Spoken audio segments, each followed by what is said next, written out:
안녕하세요. 이명만점의 마인드입니다. 이번 시간에는 교권에 대하여 공부하겠습니다. 교권에 대한 기출은 2018학년도 대구 교과 구성형 한 문제가 있습니다. 답안 구성 방법에 대하여 알아보겠습니다. A 학생이 수업 시간에 시끄럽게 떠들고 있고 B 학생은 행패를 부리고 있습니다.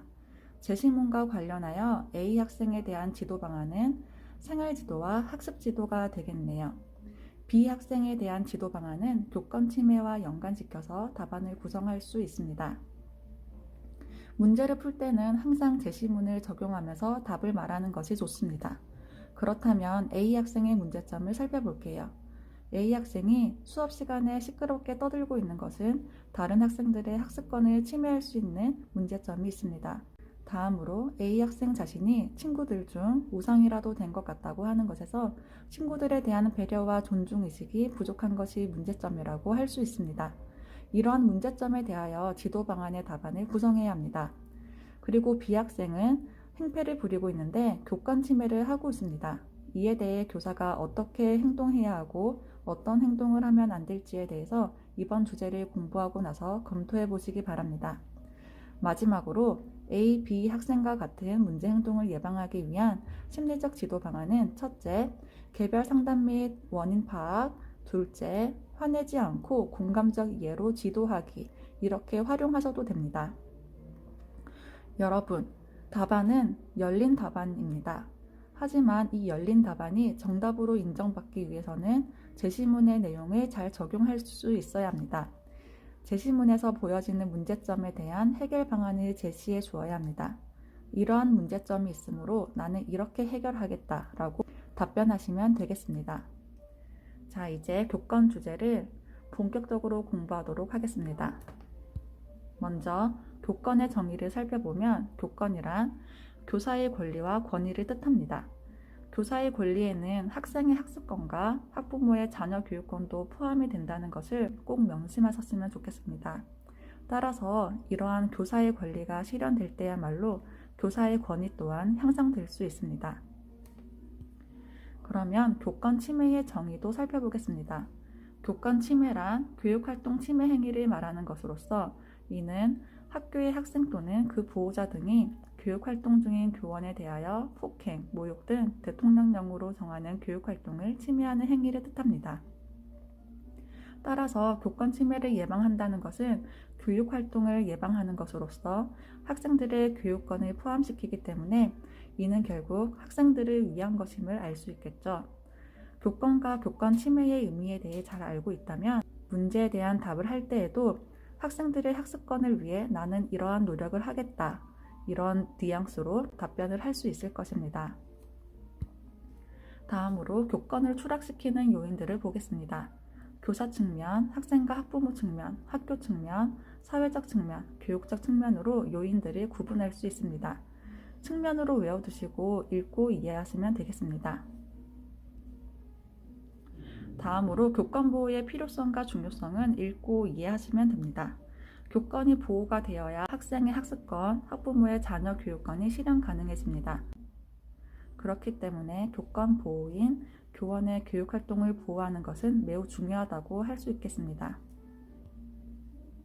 이제 교권보호특별법에 대해서 설명드리겠습니다. 이 부분도 이해 위주로 봐주시면 되겠습니다. 이 법이 2019년도에 몇 가지 내용이 신설되었었는데요. 첫째, 교육활동 침해를 받았을 때 교원에게 법률상담, 특별휴가, 심리상담 및 조언 등의 보호 조치를 마련하는 것입니다.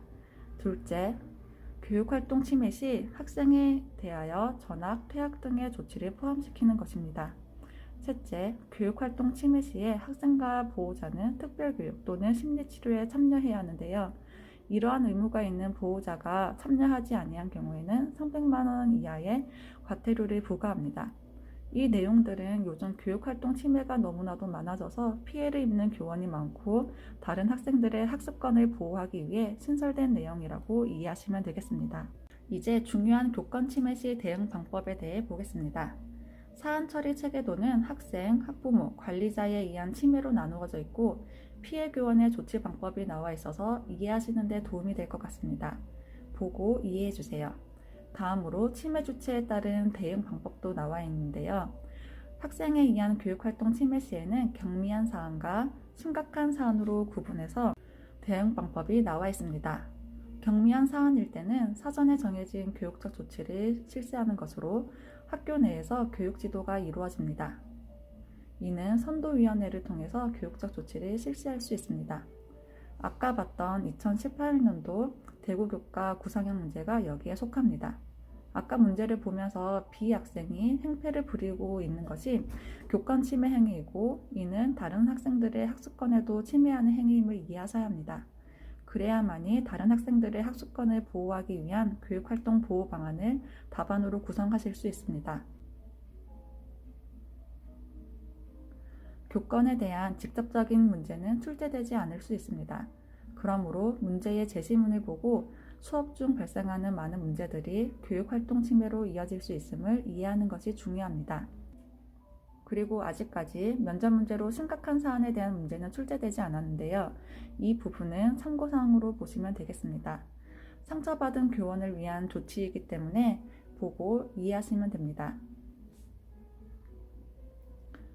마지막으로 교권보호 방안으로 교육활동 침해 예방 활동 부분을 보겠습니다. 이 부분도 중요합니다. 측면으로 나누어서 예방 활동을 할 수 있습니다. 교재 202쪽을 읽고 이해해 주시면 되겠습니다. 교권 보호를 위해서 학교 구성원들이 이렇게 노력한다면 건전한 학교 공동체 문화를 조성하는 데 많은 기여를 할 수 있을 것입니다. 학생 인권과 교권의 관계, 그리고 학생 인권 조례와 교권과의 관계는 참고사항으로 읽어주세요. 학생 인권과 교권과의 관계가 어떻게 긴밀하게 연계되어 있는지를 꼭 이해해 주셨으면 좋겠습니다. 그리고 각 교육청 시책에서 교권과 관련한 내용이나 교육활동 침해 예방을 위한 내용, 그리고 학생들의 학습권 보호를 위해 노력하고 있는 정책들에 대해서 마인드맵에 추가해 주세요. 이상으로 강의를 마칩니다. 감사합니다.